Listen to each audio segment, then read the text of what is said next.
Can Ukraine still turn the tide against Russia? Trump thinks so, but it's complicated. Former President Donald Trump recently reignited the debate over Ukraine's chances in its ongoing war with Russia, stating that while Ukraine could still emerge victorious, he remains skeptical. Speaking to reporters at the White House, Trump acknowledged the conflict's complexity, attributing much of the difficulty to the deep-seated animosity between Ukrainian President Volodymyr Zelensky and Russian President Vladimir Putin.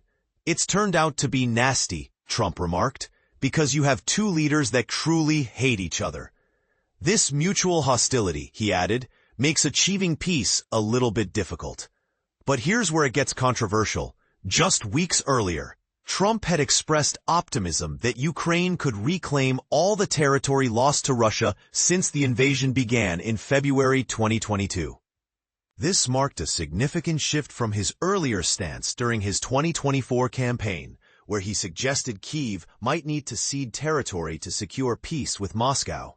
When pressed on Ukraine's prospects, Trump hedged. They could still win it. I don't think they will, but they could still win it. War is a very strange thing.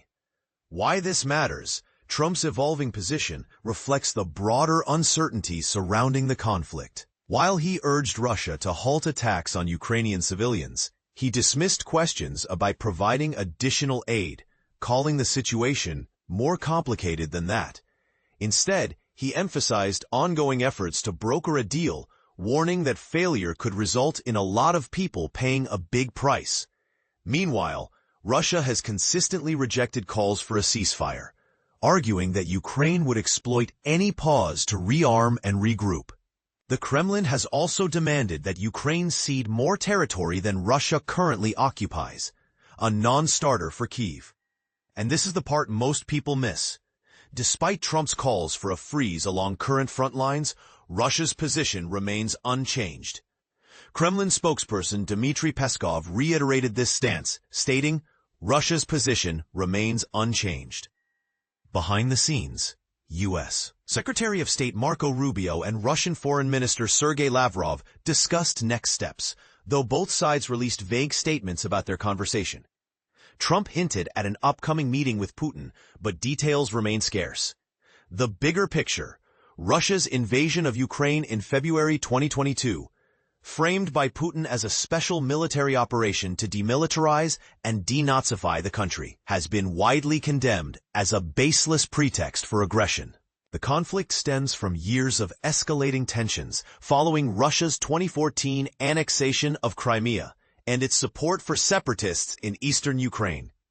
Analysts argue Putin's ultimate goal is to prevent Ukraine from aligning with the European Union and NATO.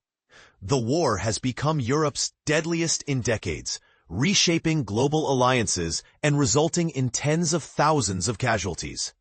Food for thought. Trump's fluctuating stance raises questions about the U.S. role in the conflict.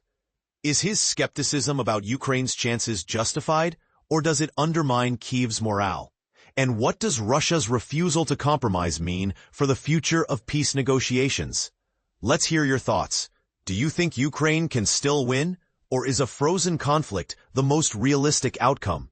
Share your perspective in the comments below.